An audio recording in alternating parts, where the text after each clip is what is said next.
I gotta wait. How long I gotta wait for a press record? Go. Welcome to the shed, where Miss Dreme always has a story. I'm Dreme, a black woman with many beautiful interconnecting identities. A few I will name at this moment as we get started on this podcast journey together. A Bostonian, born and raised in the inner city, Dorchester and Roxbury neighborhoods, to a teenage single mother who has my whole heart. An educator, I've been working with youth and children since my teenage years, and formally, I have been teaching almost a decade now. That's wild to think about. An entrepreneur, I am the founder of The Chair, a black and brown centered tech platform dedicated to supporting people on their hair journey, where you can design hairboards, connect to hairstylists, and share hair care tips for a more joyous experience. I have a workable site, my prototype. It took me 2 years to build, and now I'm on this adventure that you're currently on with me. My goal for this podcast is to share stories, black stories, educator stories, entrepreneurship stories, and hair stories. I want you to leave each episode with the opportunity to gain new insight, just a glimpse into my world or the worlds that are featured on my podcasts, a little chuckle during your day or night, possibly a little anger to encourage you to advocate for justice, and hope to continue learning and dreaming. So come in and listen to the beautiful voices in the chair as they share their stories, starting with me. Where we share stories in the chair. Hello, beautiful people. This is Dr. Elena. How are you? Can you please introduce yourself? Yeah, so my name is Dr. Lena. I'm actually an ER physician here in Boston and also the owner and founder of Softful Hair. We're a natural plant-based hair care line. We focus on scalp health and healthy hair growth with a focus on hair loss and thinning. But we're not just a hair care line. We also focus on improved access to quality and safe products, making sure that we are clean hair care and also advocating for beauty justice. So a lot of stuff that I do. So happy to be here and thank you for having me. Yes. So I met Elena. It was the week right before I graduated from Babson. I got a message and she hit me up, was like, hey, I saw your survey when I was yelling at people to fill out my survey to talk about their hair journeys. And she was like, hey, I would love to meet you. And I was like, why haven't I met you already? Absolutely. Yo, this black woman is a doctor, not like casually. She's a doctor and she's going to school full time. And Yeah. she has Crazy. her own, Crazy. yes, Crazy. and has her own hair business on the side. I was like, yeah, I could go get coffee with you. I would love to meet you and just, fall in love in person. So we had that coffee and it was really, really lovely. And then I had to move to South Africa. So we haven't really met and hung out since. But I remember that. I was like, she went and spent a whole life in South Africa. That was cool. But we kept in touch while you were in South Africa. So. And so when I asked her to be on the podcast, I was really, really excited to hear her stories. Yeah. So I'm curious to know, was medicine always the goal for you? Yes, medicine has always been the goal, interestingly. But I also think I've always wanted to do other stuff. But the primary focus since I was in 7th grade was to help people. I initially started off wanting to be a scientist. I wanted to create stuff, fix stuff. And I guess that was kind of the start of that whole entrepreneurial spirit. And even as I was growing up in high school, I wanted all the dating myself, the Tommy Hilfiger, the Polo, the Nautica, the Jordans were just hitting the scene. I wanted all that stuff. So I started kind of hustling on the side, selling those little magazines they would send the kids. The Scholastics? The Scholastics. And I was out there hustling. The neighbors was like, here she come again.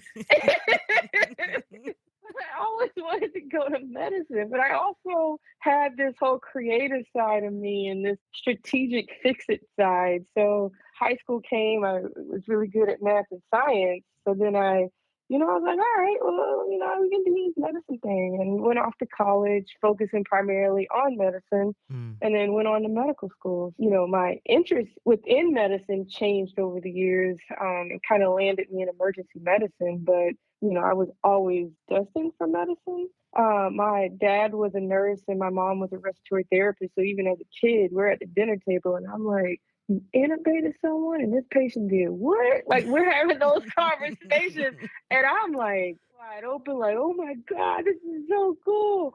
So, I think I was probably just, the stars were aligned for me to go into medicine. Mm. Do you remember your first patient out of med school?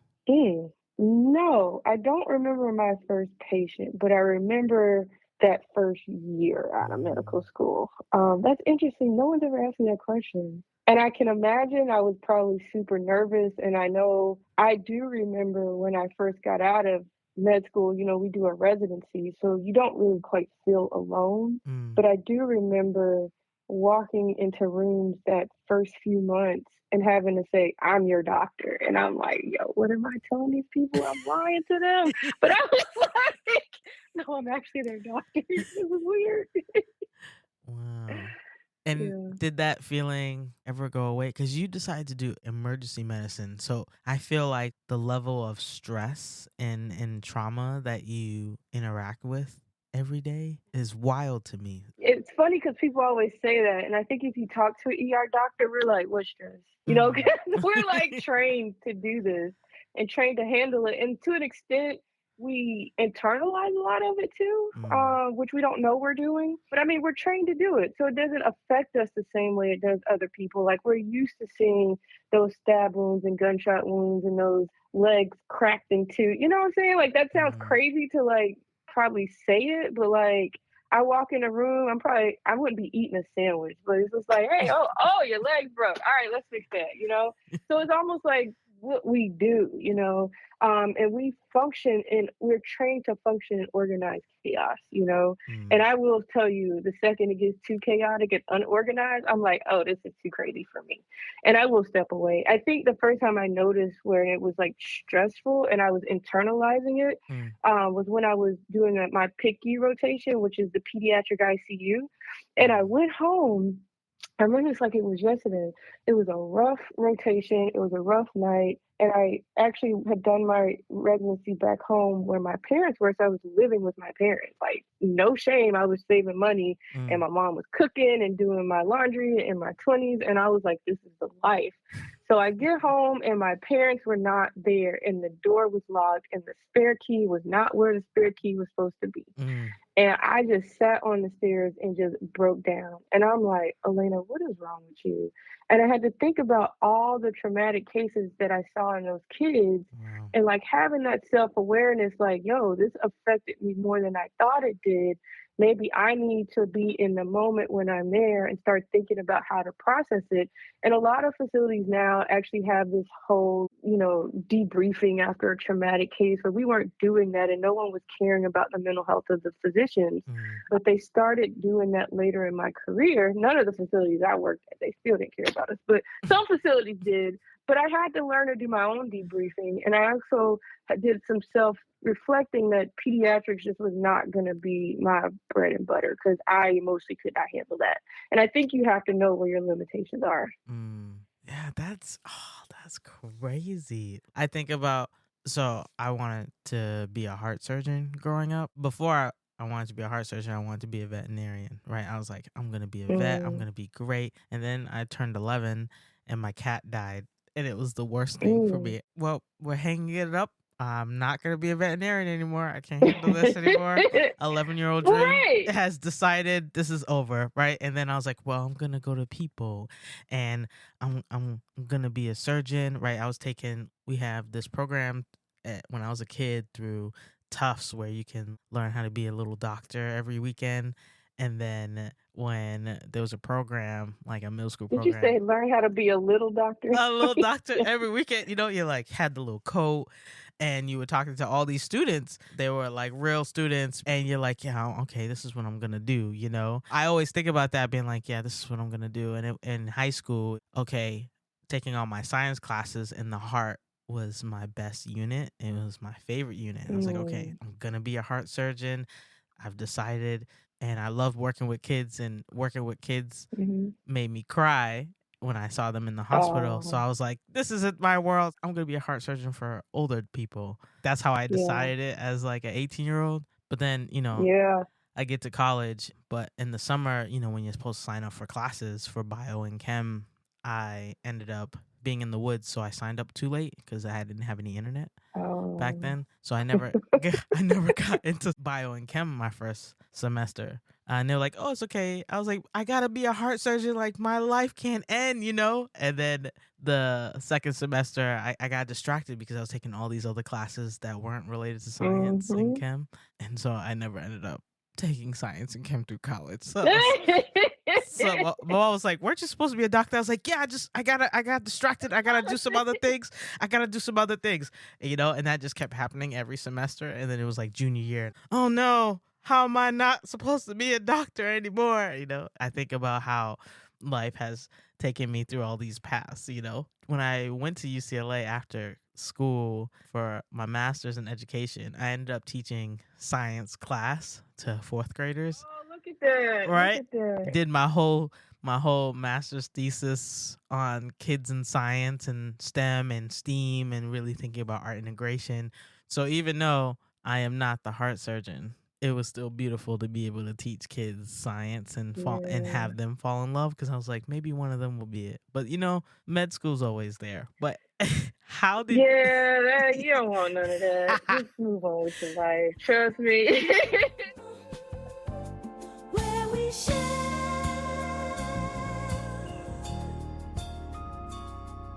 stories in the chair.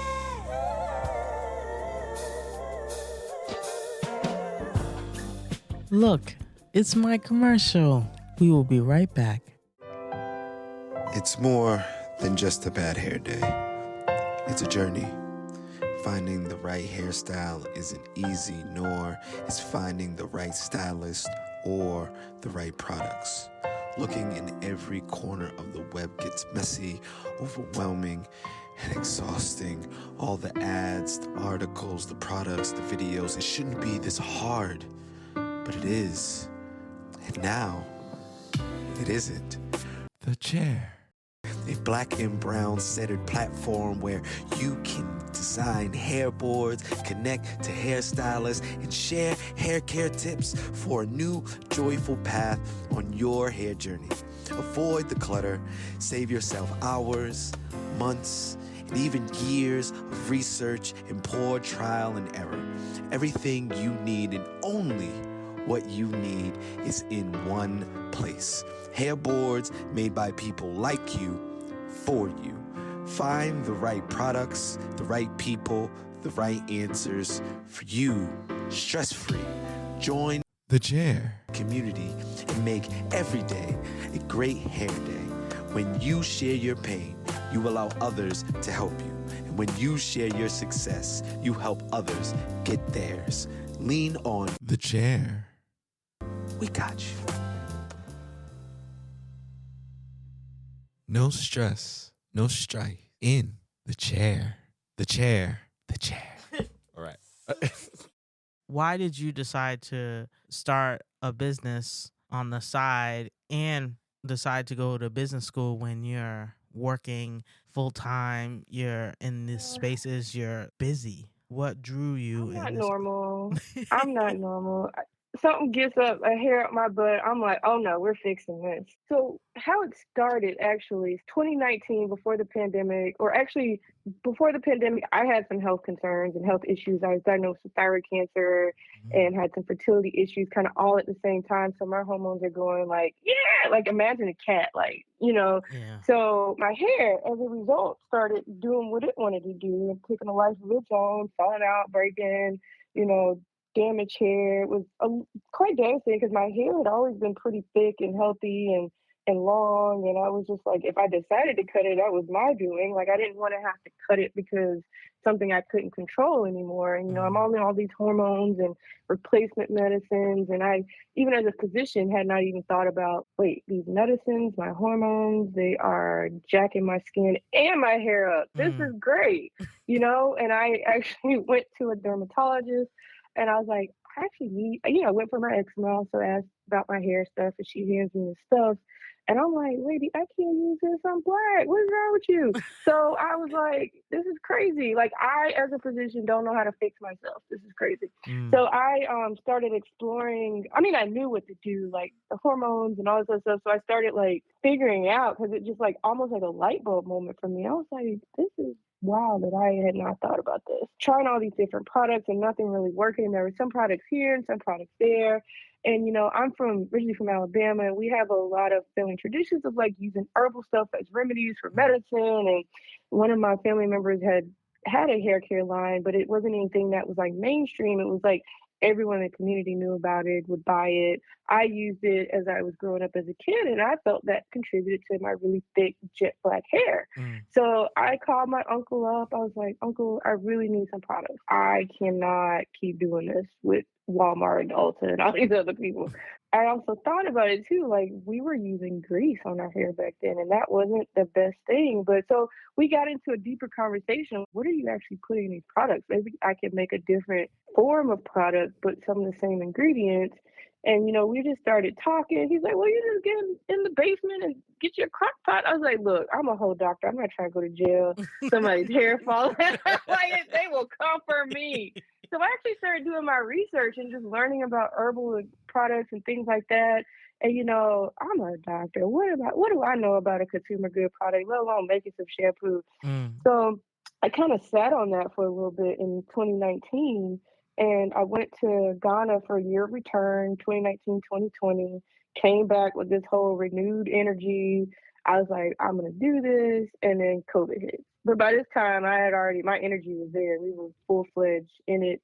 I'm like, I'm just going to go to work, put my mask on, put all my gear on, and I would come home and just work on building the brand. And doing so, I also became grossly frustrated with the hospital system and how like things were changing during COVID, but in a way that I felt wasn't right or just for patients. So like I started, recognizing how private equity's presence in healthcare was not fair, and it was putting profits before patients. So that's actually how I started this whole going to MBA journey. I had actually applied to MBA program a couple of years prior to getting into Babson, and I had forgot about it, actually. That's crazy. I got into an MBA program, and they had given me a partial scholarship.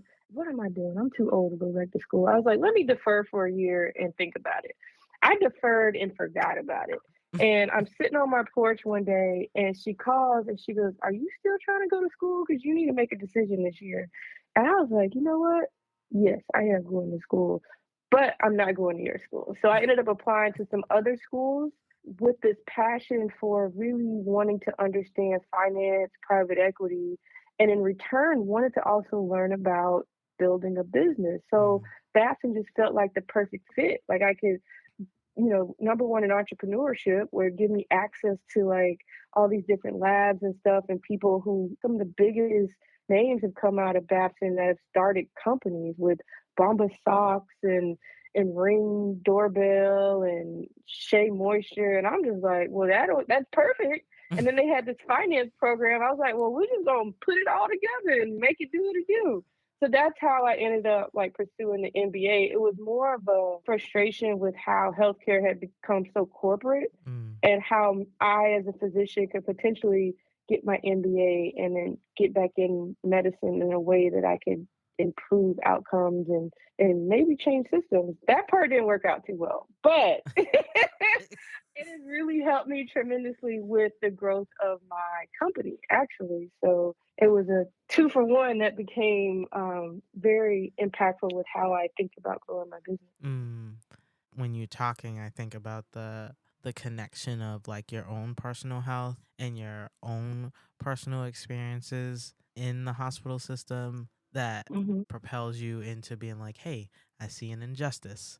okay, this Mhm. injustice is still there. Okay, it's going to bother me if I don't do anything. It's not going to go away. Right. And the fact that you're like, hey, let me learn more so I can better advocate. Yeah. And fix and to be able to support people. So in your business now, you mentioned earlier about thinking about justice. Mhm. How does justice look in your entrepreneurship journey? So I'm always advocating, and I think this comes from like me being from Alabama and like seeing how injustices have been just around me my entire life. Even though my parents were working class and they got things done, there were still injustices. Even how, they were able to provide us to go to private school, the first part of our, grade school, but there were still injustices there. Even though I'm sitting in certain what people would deem privileged spaces, there were still so much injustices and things I had to continue to fight despite, what the books tell you, like you should be all right. You are in a privileged position. But Mm. I still have to fight this whole thing over here to even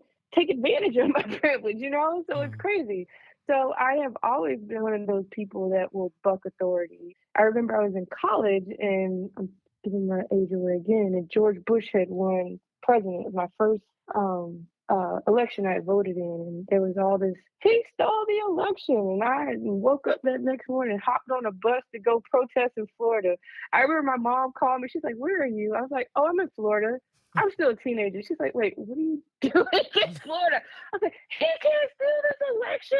And I'm like, you know what? I need to take my butt back home. What am I going to do to impact this election? Nothing. So just kind of giving you a glance of like, you can't do that. That's not fair.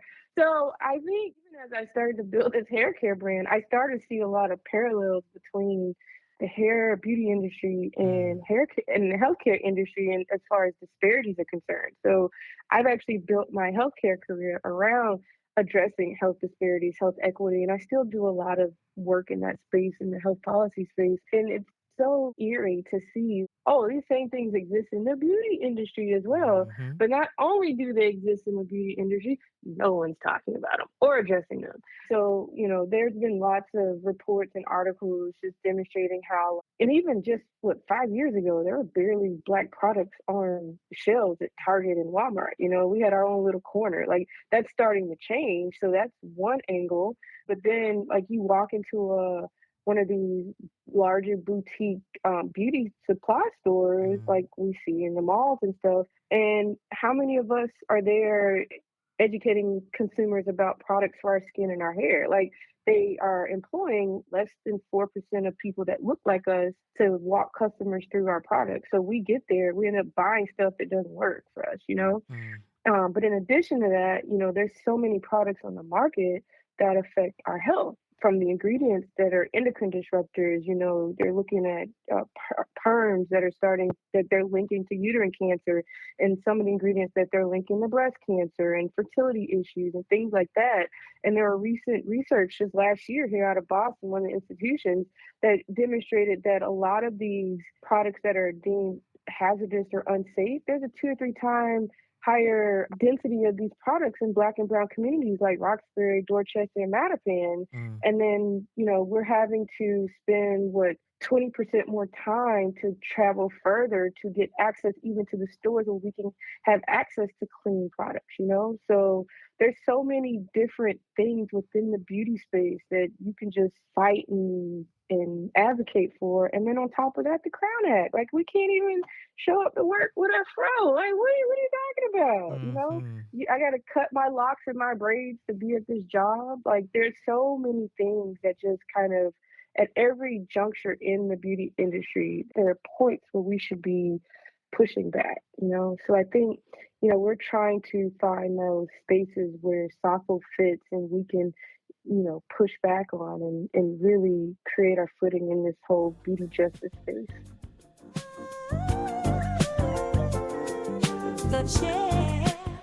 Oh, and if you're interested to learn more about my experiences as a Black woman and educator in Guangzhou, China, I wrote my first ebook titled Nowhere and Everywhere, Captured Emotions of a Beautifully Broken Love Story.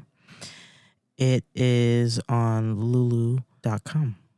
Take a read and see some beautiful photography of mine. Enjoy the rest of the show.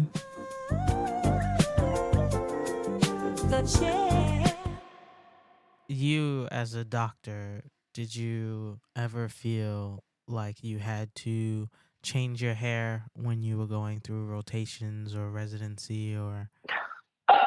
Well, if you hadn't learned by now, like you tell me to go right, I'm like, well, what's over here to the left, you know? So I actually intentionally, it's so funny. I don't know. I think I told a couple people this. Like I would never straighten my hair in residency. And I think I probably caught hell for that. I would notice being treated differently when I didn't straighten my hair versus when I did. And there were rare moments I would straighten my hair.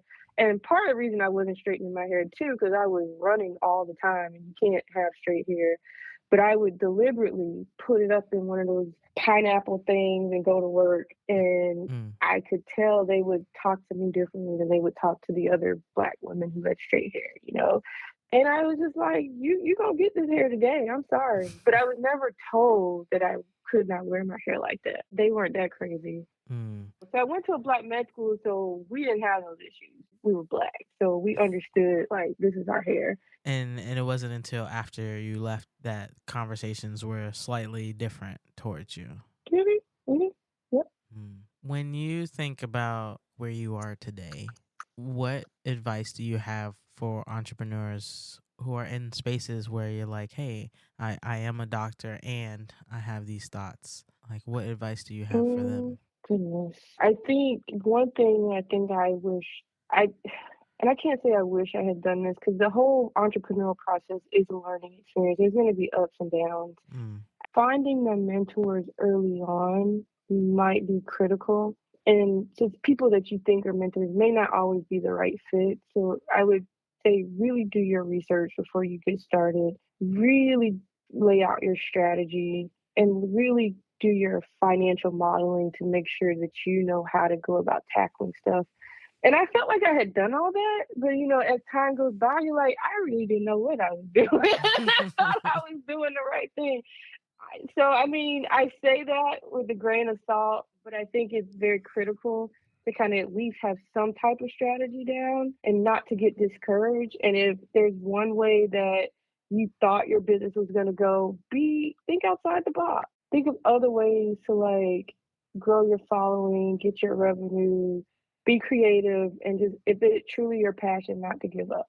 I like that. Yeah, money can get funny, but you gotta be like, let me figure this out real quick. As you know, I'm building a platform called The Chair to support Black and brown people on their hair journey. And, you know, you've definitely been talking about the world of hair justice and being able to critique the beauty industry to do better. And I'm curious to know, when did you fall in love with your hair? I don't know if I had a moment where I was like, oh, I love my hair. I think I've had several moments where I'm like, oh, this is dope. You know, I think late middle school, early high school, you know, as I'm starting to do my hair, like I learned to do different styles, and I really liked my hair then. Like it was really thick and like the Aaliyah was in. I'm aging myself again. So like being able to rock that Aaliyah style, I was like, oh, look at me. You know, with the what's it called? The layers in the hair in the front. I don't know. For some reason, I was like in love with that hairstyle. And I was able to do lots of different styles, you know, for that time. And then I think I fell in love with it again when I got to med school and I grew my perm out. You know, I was like, oh, this is how my hair is, and this is how I can like curl it with the curl creams. And you know, it was a group of us growing our hair out, and we would have these not really like powwows or like, oh, what products are you using? Because there wasn't a ton on the market at the time. There was 2 or 3 brands, and then we had to just figure it out. Like there weren't all these options for us. So I think that was exciting learning, oh, I can do a twist out. Oh, I can blow dry it and put it up in a bun and do this. Like I enjoyed the creativity of the natural hair as I grew it out. And then I think now I'm starting to figure out my new hair. You know, a couple years ago, I chopped it all off. I was like, you know what? It's damaged. I'm just going to start all over. I kind of regretted it at one point, but like going through this journey of watching it grow back has been enjoyable. Did a lot of braid styles because braids have been in for past couple years, and I was like, that's been fun playing around with those different styles because before back in the day it was just box braids, and then they just burnt the ends and call it a day and move on. But like, there's so many different styles. Like, black hair is just so dope. Like, if I wanted to, like, I don't know, we figured out if you couldn't do it, you put a wig on, and then be creative with the wig. But I just think black hair is just magical, just in general.